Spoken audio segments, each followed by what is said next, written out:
Do you remember that fight scene between Uma Thurman and Vivica A. Fox in Kill Bill in the kitchen? I ain't got nothing on this.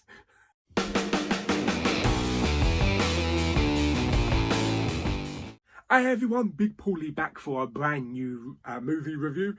Back to review from Blumhouse, The Hunt, starring Betty Gilpin and Hilary Swank. For a moment I had to think, where have I seen Betty Gilpin from? I swear I've seen her from something. Then I remembered she was in Glow, the Glamorous Ladies of Wrestling, which I still need to finish. Really enjoyed that show. But yes, this is a weird one. This started out a bit like The Hunger Games, with this massive field and all these people running towards this big box that contains lots of, weapons and things like that, and they all have to get weapons of choice. It's all mainly set around this big manor where all these people, there's a group of people, as you can see here, are all being picked off one by one, various ways.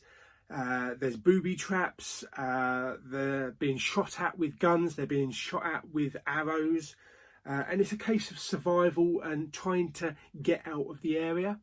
Basically, it's an American hunt, yes.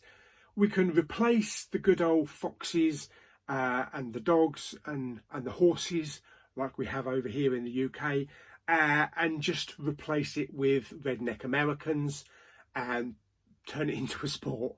The thing that shocks me about this film is these characters that are portrayed on here. You think you're going to follow them through the entire film, but no. And it really surprised me how some of these got picked off so quick. But it mainly focuses on Betty Gilpin's character, who kind of like comes out of nowhere. She wasn't part of the original group, that went into this manor. And she's a survivalist. She gets thrown into these situations, manages to get out. There's a lot of gore and really harsh violence, like crushing people's head with a car, being blown up by a grenade, with the rest of the body just laying there with all the innards all hanging out and stuff like that. It's kind of comedic horror as well.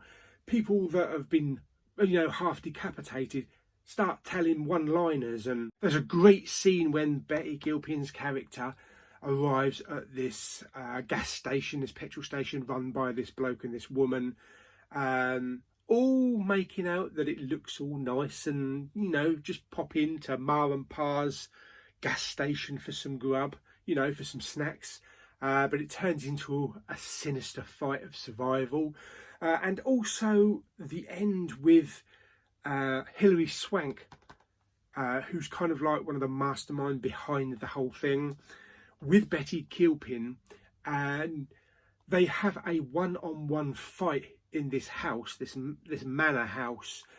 And that scene from Kill Bill with Uma Thurman and Vivica A. Fox, the fight scene in the kitchen. Do you remember when the little daughter walked in, getting off the bus? This scene is like, it's like that scene in Overload. This goes on for maybe 20 minutes. And it is brutal. It's fantastic choreography, really harsh, and it's a really enjoyable fight scene. It is quite a short film. It's only about an hour and a half. I did prefer Fantasy Island over this, though. It still was a really enjoyable film and kept me gripped, because I didn't know what was going to happen, who was going to get offed, and what the whole story was leading up to. Again, on this Blu-ray, the picture quality is fantastic, crystal clear. You could mistake it again for a 4K. It was that clear. Great soundtrack again, DTS HD Master Audio. Some heavy bass on explosions and gunfire, and yeah, really enjoyed it. So how would I rate The Hunt on a scale of 1 to 10? I'm going to give The Hunt 7 little piggies out of 10. Yeah, as I say, I didn't quite enjoy it as much as Fantasy Island, but I thought it was still a really good film. So I hope you enjoyed my review of Blumhouse's The Hunt. Like the video by giving it some thumbs up. Don't forget to subscribe, comment and share. And I shall see you on the next movie review very soon. Bye.